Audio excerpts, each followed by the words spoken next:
Bienvenida, bienvenido a esta exploración sonora. Hoy nos metemos de lleno en una tecnología que, está cambiando bastante cómo escuchamos música y vemos cine. Dolby Atmos. Tenemos aquí un análisis bastante detallado, ¿eh? Nos hemos basado en documentos de Dolby, datos de mercado, pues de fuentes como Billboard, la RIAA, ya sabes, la Asociación de la Industria en Estados Unidos, y también cifras financieras, estudios de caso, centrándonos sobre todo, eso sí, en el mercado de Estados Unidos. La misión de hoy es, ir un poco más allá de la etiqueta esta de audio inmersivo. Queremos entender qué significa de verdad para un creador, para un sello, una productora, pues apostar por Dolby Atmos. ¿Es solo marketing o hay beneficios reales? Visibilidad, reproducciones y sobre todo ingresos. Se ha vuelto ya algo imprescindible. Vamos a examinarlo a fondo. A ver, empecemos por lo básico, porque vale, el nombre suena mucho últimamente, pero ¿qué es exactamente Dolby Atmos? ¿Y por qué parece estar de repente en todas partes? No es el estéreo de toda la vida, ni siquiera el sonido envolvente típico, ¿verdad? Exacto, no tiene nada que ver. La clave aquí es que es un formato de audio que funciona por objetos. Imagina esto. En lugar de asignar un sonido a un altavoz concreto, izquierdo, derecho, central, puedes tratar cada sonido, una voz, un instrumento, un efecto, como si fuera un objeto independiente, y lo colocas con una precisión increíble en un espacio 3D virtual. A tu lado, detrás o incluso por encima de la cabeza, que eso es muy característico. Vamos, es un lienzo sonoro mucho más complejo y detallado. Suena, complicado de manejar, la verdad. Pero parece que una de las razones de su éxito es lo versátil que es, ¿no? Totalmente. De hecho, los propios papeles de Dolby lo pintan como una especie de cinta máster de audio.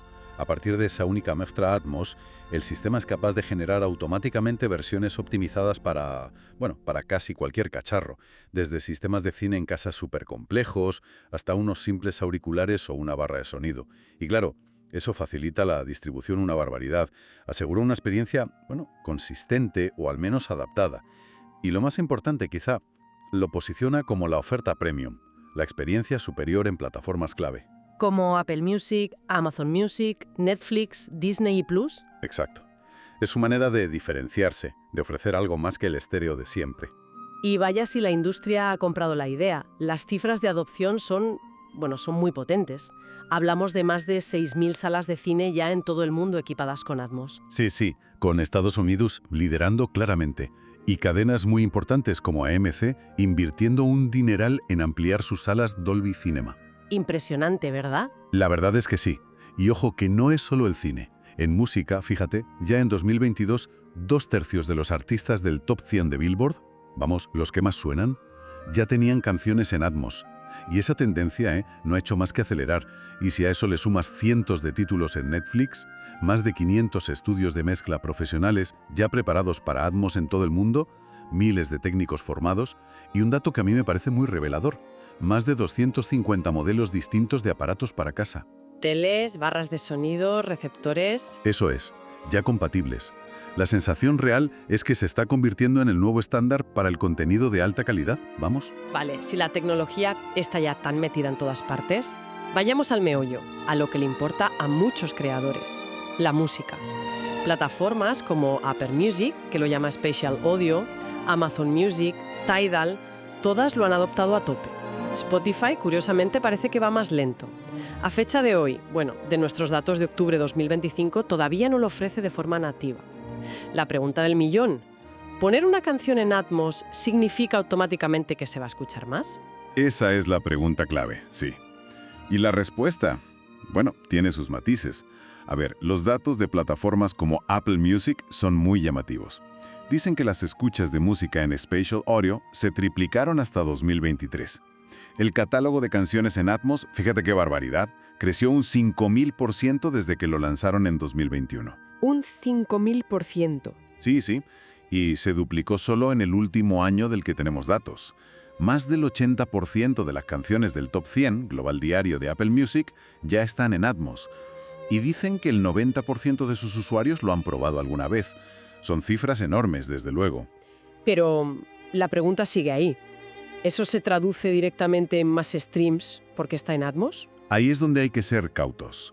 No hay, una evidencia causal directa publicada que diga «esta canción tiene un 20% más de streams solo por la mezcla Atmos». Lo que sí parece indudable es el empujón indirecto que da. ¿Te refieres a la visibilidad? Exacto. Las canciones en Atmos reciben un trato, preferente. Se incluyen en playlists destacadas, promocionadas, las específicas de Special Audio en Apple o Best of Dolby Atmos en Amazon, por ejemplo. Para artistas que están empezando, algunas fuentes así, más anecdóticas, sí sugieren aumentos modestos, quizá un 10, un 30% en streams dentro de esas plataformas. Pero, ojo, casi siempre ligado a canciones que ya tenían algo de promoción detrás, ¿sabes? No es magia. Entiendo. Entonces, la desventaja es más bien no estar, perderte esa promoción extra que sí tienen otros. Justo, no tener tu música en Atmos en Apple Music o Amazon Music, por ejemplo, pues podría significar perder la oportunidad de salir en esas playlists tan visibles. Algunas estimaciones calculan que podrías dejar de ganar entre un 10 y un 20% de streams potenciales, comparado con canciones parecidas que sí están en Atmos y se benefician de esa visibilidad. Pero espera, hay un factor que sí que parece muy directo, muy cuantificable. Los royalties en Apple Music, que pagan más. Correcto. Y este es quizá uno de los argumentos más potentes a favor, al menos en el mundo Apple. Han puesto en marcha una política que bonifica con hasta un 10% extra las reproducciones de canciones que estén disponibles en Spatial Audio. Técnicamente lo que hacen es aplicar un factor de 1.1 al calcular los royalties de esas canciones, frente a 1.0 de las que solo están en estéreo. Y lo más sorprendente que leí en los informes es que ni siquiera hace falta que quien escucha lo haga en modo inmersivo. Con que la canción esté disponible en Atmos, ya te aplican ese bonus. Efectivamente. Dan un ejemplo. Para 1 millón de reproducciones al mes en Apple Music, ese 10% podría ser unos $400 o $500 extra al mes. A ver, no te saca de pobre, pero es un ingreso adicional constante. Es un incentivo económico real, tangible, sin duda.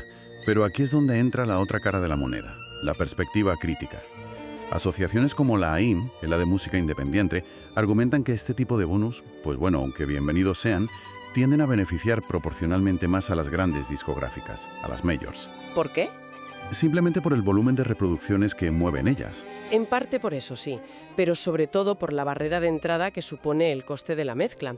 Según las fuentes que hemos mirado, mezclar una sola canción en Dolby Atmos te puede costar, entre $500 y $2.000. Uf, eso por canción es una pasta para un artista independiente o un sello pequeño. Claro, para ellos esa inversión, multiplicada por cada tema de un álbum, puede ser un desembolso muy considerable. Tienen que poner en la balanza si ese posible 10% extra de Apple Music más la visibilidad añadida compensa ese gasto inicial, que no es pequeño, vamos. Claro, no es una decisión fácil. ¿Y qué pasa con otras plataformas como Tidal o Amazon Music? ¿También tienen algo parecido?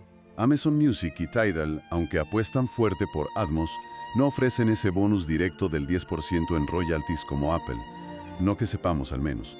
Sin embargo, Tidal sí tiene un modelo interesante con su suscripción Hi-Fi Plus, la que incluye Atmos.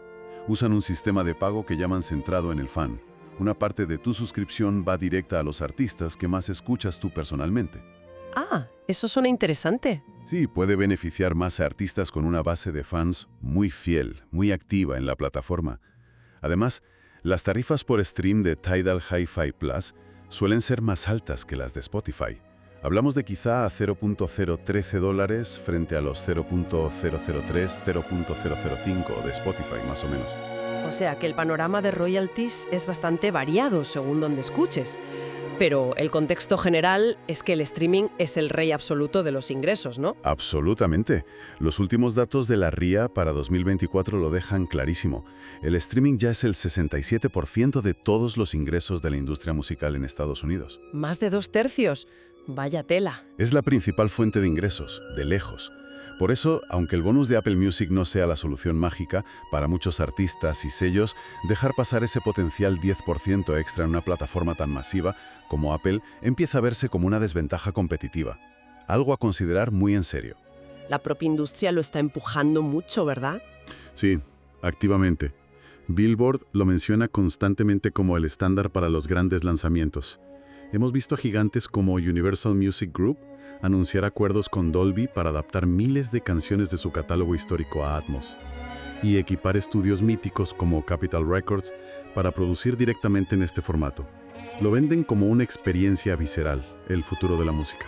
Sí, le pone mucho énfasis en la experiencia. Y para intentar, democratizar un poco el acceso, también hay iniciativas como el Dolby Atmos Music Accelerator. Es un programa gratuito en Estados Unidos que ofrece formación, recursos, tutorías a creadores independientes. Para que no sea solo cosa de los grandes. Exacto. Les ayudan a entender cómo funciona, a usar las herramientas como Pro Tools para mezclar en Atmos y a distribuir su música. También vemos campañas de marketing conjuntas con artistas concretos, como hicieron con Ed Sheeran, por ejemplo, y las playlists curadas que decíamos antes. Todo suma para crear un ecosistema donde Atmos sea lo normal, no la excepción. Muy bien, el panorama musical queda bastante claro. Cambiemos de tercio, vayamos al cine y al hogar. Aquí Atmos se asocia mucho a la inmersión total, ¿no? Tanto en las salas premium como en casa, con Netflix, Disney Plus y compañía. Sí, y aquí el impacto parece todavía más directo, más medible en términos de negocio puro y duro. En el streaming doméstico, fíjate, Netflix ya tiene cientos de títulos en Atmos, y es muy significativo que casi la mitad de sus series originales ya lo incluyan de serie. Y esto está tirando del mercado de hardware de una manera brutal. Refieres a las teles y las barras de sonido, ¿no? Exacto. El mercado mundial de televisores compatibles con Dolby Atmos se valoró en unos 3.500 millones de dólares en 2024. Pero es que las proyecciones apuntan a que alcance los 12.600 millones para 2023. Madre mía. Eso es una tasa de crecimiento anual compuesto, un CAGR, del 18.2%. Es un crecimiento enorme y está impulsado no solo por el cine y las series en streaming, sino también por los videojuegos. Ah, claro, las consolas. Claro, consolas como la PlayStation 5 y las Xbox Series XS también soportan Atmos, y en los juegos la experiencia inmersiva se nota muchísimo. Y supongo que las barras de sonido van por el mismo camino. Correcto. El mercado de barras de sonido compatibles con Atmos también es potentísimo. La estimación ya superaba los 2,700 millones de dólares para 2025 y sigue subiendo. Esto significa que cada vez más gente tiene en casa el equipo necesario para disfrutar de una mezcla Atmos como Dios manda. Y eso, a su vez, incentiva a los creadores a producir contenido en este formato. Es un círculo virtuoso, ¿sabes? Tiene sentido. Volvamos un momento a las salas de cine. Ahí es donde nació Atmos. ¿Sigue siendo relevante con todo el auge del streaming en casa? Más relevante que nunca, pero sobre todo en el segmento premium. Ya se han lanzado más de 2.000 películas y episodios de series en formato Atmos a nivel mundial para cine. Pero el dato más demoledor que sale en varios informes, y es para quedarse pensando, es este. En Estados Unidos, 49 de las 50 películas más taquilleras de los últimos 5 años se exhibieron en formato Dolby Cinema. 49 x 50, eso es prácticamente todo. Recordemos que Dolby Cinema es la combinación top de Dolby, imagen Dolby Vision y sonido Dolby Atmos. Exactamente. Lo que esto nos dice es que los grandes pelotazos, los blockbusters que revientan la taquilla, apuestan casi sistemáticamente por ofrecer la experiencia Dolby completa. No ofrecer una película importante en Atmos hoy en día significa potencialmente renunciar a una parte muy jugosa del pastel de la taquilla premium. Las fuentes indican que las entradas de estos formatos premium, Dolby Cinema, IMAX, etc., ya suponen más del 25% de la recaudación total en Estados Unidos, y es un secuento que crece. O sea que la gente está dispuesta a pagar más por esa experiencia mejorada. Parece que sí. Y la apuesta sigue firme, por lo que veo. Leí sobre el acuerdo entre Dolby y la cadena AMC para seguir abriendo salas Dolby Cinema. Así es. Tienen un plan para abrir 40 nuevas salas de estas en Estados Unidos de aquí a 2027. Superarían las 200 salas solo de esa cadena. Y ojo que 2024 fue un año récord en recaudación para las salas Dolby Cinema. Superaron las cifras de 2023, y eso que el mercado del cine en general tuvo sus altibajos. Lo promocionan a saco como la experiencia cinematográfica definitiva. Los propios documentos técnicos de Dolby, como ese white paper sobre el audio de nueva generación para cine, insisten en la flexibilidad del formato para la distribución mundial y confirman cientos de títulos futuros que lo usarán, incluyendo superproducciones como las secuelas de Avatar. Medios como Hollywood Reporter, Variety, cubren estas expansiones constantemente. Lo tratan como una noticia de negocio importante. Vale, entonces, si intentamos resumir un poco todo esto, ¿cuál es el veredicto final? ¿Es Dolby Atmos la panacea o una inversión con letra pequeña? Yo creo que la conclusión clara es que no es una varita mágica, pero ignorarlo es cada vez más arriesgado. ofrece ventajas muy concretas, muy medibles que hemos ido viendo, ¿no? Ese posible 10% extra en royalties de Apple Music es dinero contante y sonante. La mayor visibilidad en playlists clave de streaming musical puede marcar una diferencia, sobre todo para artistas que están creciendo. En cine, la correlación con la taquilla premium es innegable. Y la base de dispositivos compatibles en los hogares, que no para de crecer, crea una audiencia cada vez mayor para este tipo de contenido. Pero con contrapartidas importantes, como el coste inicial de la mezcla, que no es bajo, y la necesidad de tener una estrategia para sacarle partido a esas ventajas. No es solo mezclo en Atmos y a esperar que lluevan los streams. No. Exactamente. Requiere esa inversión inicial que, como decíamos, puede ser una barrera, sobre todo para los independientes.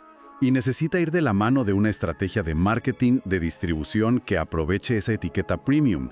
El impacto no va a ser el mismo para, no sé, Taylor Swift que para una banda que empieza, lógicamente. Aunque bueno, como mencionamos, hay iniciativas como el Dolby Atmos Music Accelerator que intentan reducir un poco esa brecha, dando recursos y formación. Entonces, más que una opción, dirías que se está convirtiendo en una necesidad competitiva, al menos en ciertos niveles. Viendo la tendencia general, la inversión de las grandes plataformas, de las productoras, las cifras de adopción de hardware, la preferencia del público en el cine premium, pues tiene toda la pinta de que sí. No parece una moda pasajera, ¿sabes?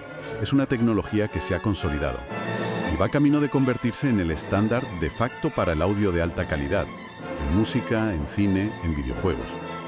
No estar ahí empieza a significar quedarse fuera de una parte importante del mercado y de la conversación cultural también, diría yo.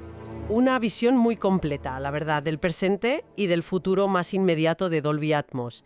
Con esto, yo creo que podemos cerrar nuestro análisis de hoy. Sí, hemos cubierto bastante terreno sobre el qué y el cómo se está usando y monetizando Atmos ahora mismo. Pero me queda una reflexión final, algo a lo que quizá merezca la pena darle una vuelta más adelante. Más allá de los streams, los royalties, la taquilla, ¿cómo podría esta capacidad de crear paisajes sonoros tridimensionales cambiar la propia naturaleza de la creación? ¿Te refieres a cómo se hace la música o el cine desde cero? Exacto. No solo cómo se distribuye o se consume, sino cómo se concibe desde el principio. ¿Qué nuevas formas de contar historias, de expresar emociones, podrían surgir cuando los artistas realmente empiecen a dominar este lienzo sonoro 3D? Quizá apenas hemos empezado a rascar la superficie de su potencial creativo real. Es una pregunta abierta, ¿no? Y fascinante para el futuro.